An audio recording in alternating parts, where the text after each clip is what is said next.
شروع اللہ کے نام سے جو بڑا مہربان نہایت رحم والا ہے۔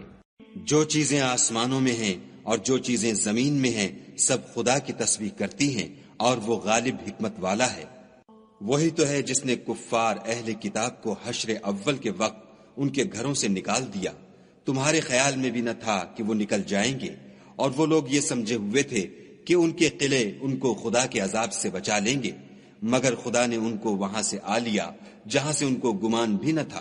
اور ان کے دلوں میں دہشت ڈال دی کہ اپنے گھروں کو خود اپنے ہاتھوں اور مومنوں کے ہاتھوں سے اجاڑنے لگے۔ تو اے بصیرت کی آنکھیں رکھنے والو، عبرت پکڑو۔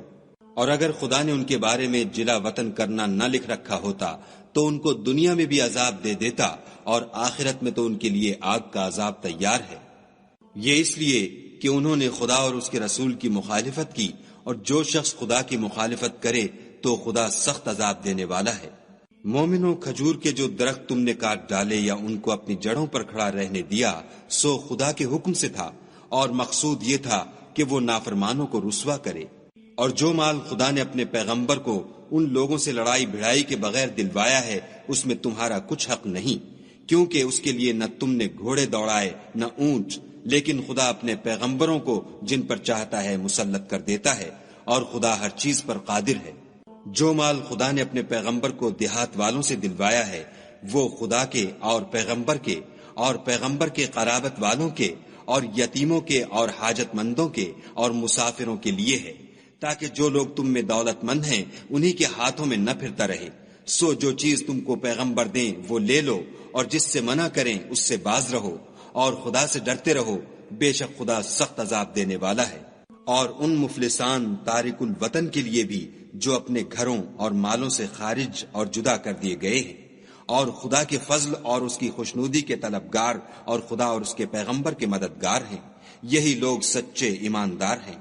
اور ان لوگوں کے لیے بھی جو مہاجرین سے پہلے ہجرت کے گھر یعنی مدینے میں مقیم اور ایمان میں مستقل رہے، اور جو لوگ ہجرت کر کے ان کے پاس آتے ہیں ان سے محبت کرتے ہیں، اور جو کچھ ان کو ملا اس سے اپنے دل میں کچھ خواہش اور خلش نہیں پاتے، اور ان کو اپنی جانوں سے مقدم رکھتے ہیں، خواہ ان کو خود احتیاج ہی ہو۔ اور جو شخص حرص سے نفس سے بچا لیا گیا تو ایسے ہی لوگ مراد پانے والے ہیں۔ اور ان کے لیے بھی جو ان مہاجرین کے بعد آئے اور دعا کرتے ہیں کہ اے پروردگار ہمارے اور ہمارے بھائیوں کے جو ہم سے پہلے ایمان لائے ہیں گناہ معاف فرما، اور مومنوں کی طرف سے ہمارے دل میں کینہ و حسد نہ پیدا ہونے دے، اے ہمارے پروردگار تو بڑا شفقت کرنے والا مہربان ہے۔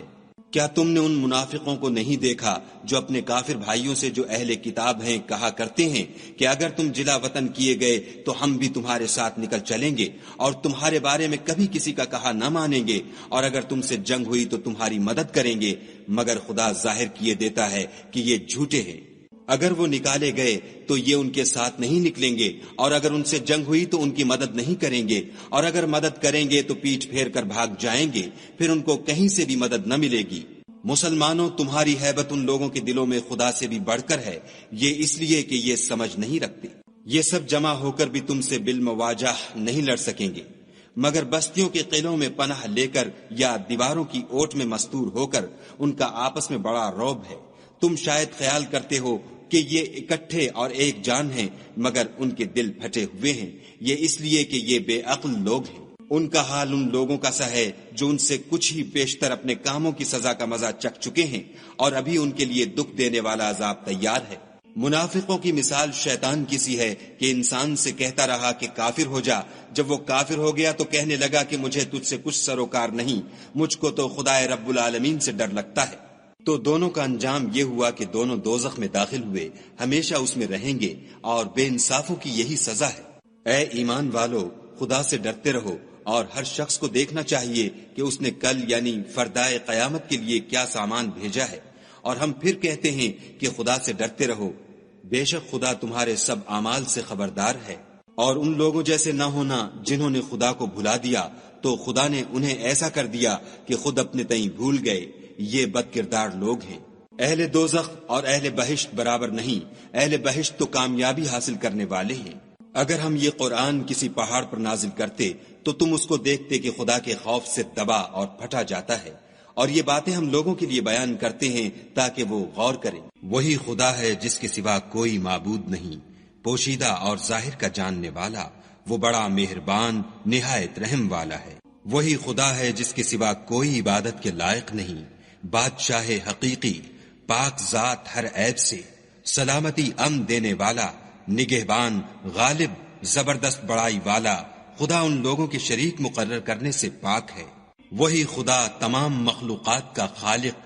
ایجاد و اختراع کرنے والا، صورتیں بنانے والا، اس کے سب اچھے سے اچھے نام ہیں۔ جتنی چیزیں آسمانوں اور زمین میں ہیں سب اس کی تسبیح کرتی ہیں، اور وہ غالب حکمت والا ہے۔